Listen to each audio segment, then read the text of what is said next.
Bonjour à tous. Merci Léon pour ton introduction.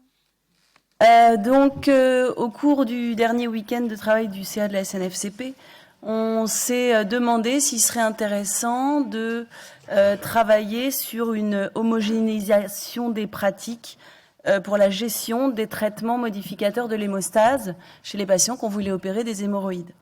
Parce que on a chacun notre façon de faire, mais quand on discute un peu les uns avec les autres, on se rend compte que personne ne fait exactement la même chose. Donc avant d'entamer cette réflexion plus avant, on s'est dit qu'un état des lieux, un court état des lieux sur vos pratiques serait peut-être intéressant, informatif.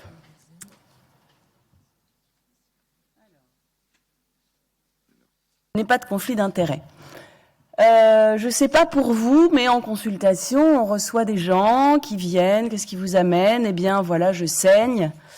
D'accord, très bien. On les interroge. Et puis, vous avez des antécédents. Ils vous parlent de leurs antécédents et des traitements. Et là, ils vous disent, je suis sous Xarelto. Et moi, personnellement, je me dis, ah, merde. Ça va alourdir largement la prise en charge. Donc, si on avait quelque chose de standardisé, de particulièrement adapté à la maladie hémorroïdaire, puisque c'est la chirurgie en proctologie qui est la plus à risque d'hémorragie, ce serait probablement pratique pour tout le monde. Cette enquête a été envoyée à 1387 personnes, ce qui correspond à une liste élargie des membres de la SNFCP, ainsi que tous les gens qui ont assisté au dernier congrès, etc. Le premier envoi a eu lieu après l'été, au mois de septembre. On a fait un rappel un mois plus tard. On a recueilli les réponses jusque mi-octobre. Et sur les 1387 enquêtes envoyées, on a eu 140 réponses. Je trouvais ça assez peu, mais on m'a dit que non, c'était pas si mal. Alors, d'abord, désolé pour les petites légendes, j'ai jamais réussi à les mettre plus gros, mais donc je vais vous les dire tout fort si vous n'arrivez pas à lire. On va voir point par point les questions qui ont été posées.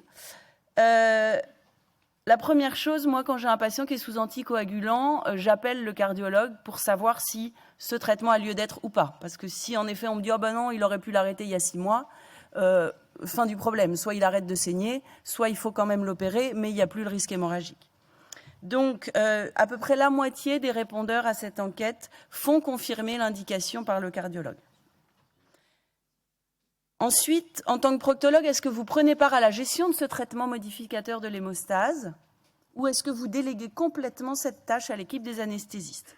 Il y a 30% des gens qui répondent ne pas gérer du tout cette histoire, et pourquoi pas, puisque vous allez voir, et surtout après avec le topo de Laure, que en fait c'est les recommandations de la SFAR, donc les anesthésistes s'occupent de ça, et 70% qui gèrent seuls ou en association avec les anesthésistes.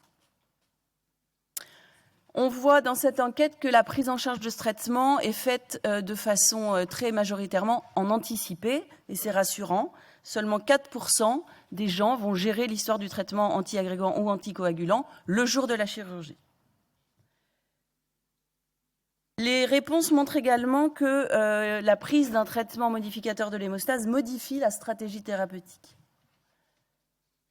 D'abord, quant à la prescription d'anti-inflammatoires à visée antalgique en post-opératoire, 33% des répondeurs contre-indiquent la prescription d'AINS, mais donc 67% prescrivent quand même des AINS en post-op malgré la prise de ces traitements, sans que j'ai le distinguo entre anticoagulant et antiagrégant.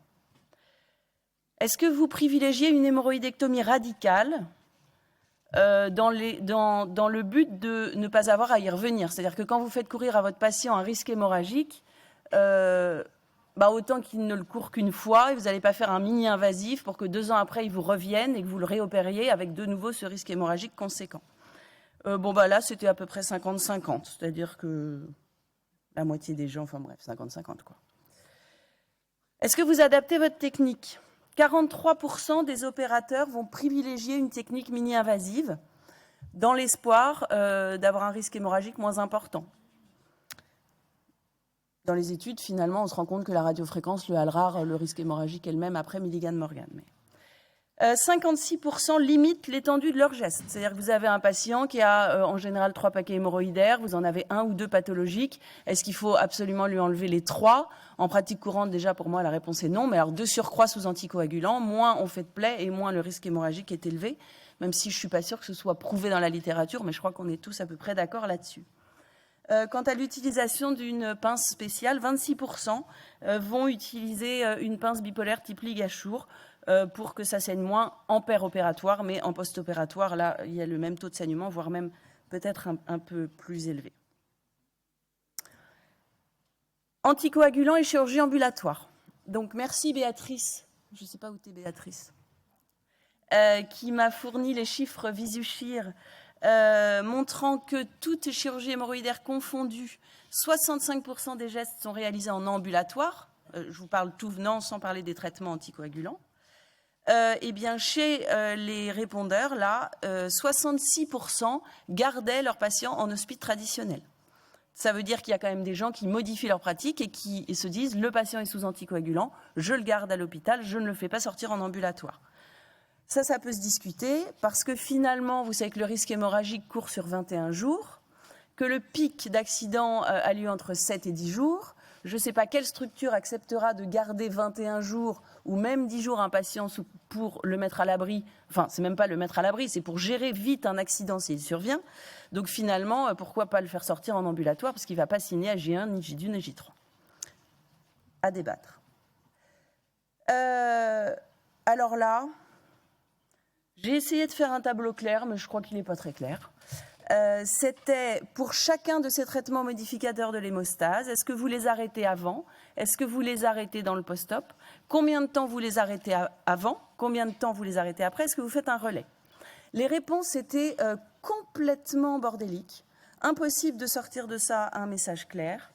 En gros, pour l'aspirine, on se rend compte qu'il y a 6% des gens qui vont arrêter l'aspirine en post-op. Là, je pense qu'il n'y a pas forcément d'intérêt parce que le risque hémorragique n'est pas plus élevé. Donc, on peut laisser l'aspirine avant, après, sans y toucher. Pour les autres anti-agrégants, là, c'était l'inverse. La majorité des gens arrêtaient le traitement en post-opératoire, avec beaucoup qui mettaient en place un relais par aspirine. Pour les AVK, c'était la moitié des gens qui laissaient en post-op, la moitié qui l'interrompaient.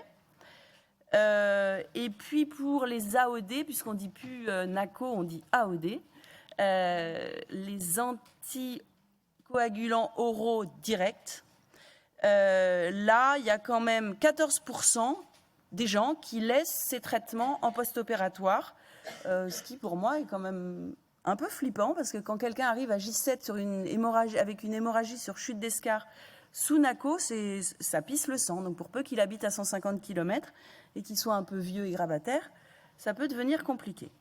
Bon, en gros, c'est l'anarchie totale dans les prises en charge de ces anticoagulants. Donc quelques messages à retenir de cette enquête. 34% de chirurgie hémorroïdaire sous anticoagulants se fait en ambulatoire, ou en tout cas parmi les gens qui ont répondu à l'enquête. Alors, est-ce qu'il y a plus de complications post-op ? Je ne pense pas. Quelques-uns arrêtent l'aspirine, il n'y a pas forcément d'intérêt. La poursuite des AOD en post-opératoire, je viens d'en parler. Voilà. En conclusion, il n'y a pas de prise en charge standardisée des anticoagulants et des antiagrégants au cours de la chirurgie hémorroïdaire parmi les sociétaires de la SNFCP qui ont bien répondu à l'enquête. 30% de ceux qui ont répondu ne gèrent absolument pas ce traitement. Et parmi ceux qui gèrent, c'est de façon très différente. Donc il y a certainement une nécessité d'harmonisation de nos pratiques. Est-ce qu'il faut penser à établir des recommandations ? Ce sera un travail compliqué parce qu'on n'est pas les seules parties prenantes dans cette histoire, évidemment. Il y a les anesthésistes. Donc voilà, réflexion ouverte. Et Laure Doucan, qui est anesthésiste, va nous en dire davantage. Merci. Ah si, je voulais quand même remercier les gens qui avaient relu cette enquête pour apporter leur petite touche. Au GREP, qui aussi avait donné son avis avant envoi de l'enquête. Et à Jerry, à l'équipe d'Anamorphique, qui m'ont beaucoup aidé pour ça.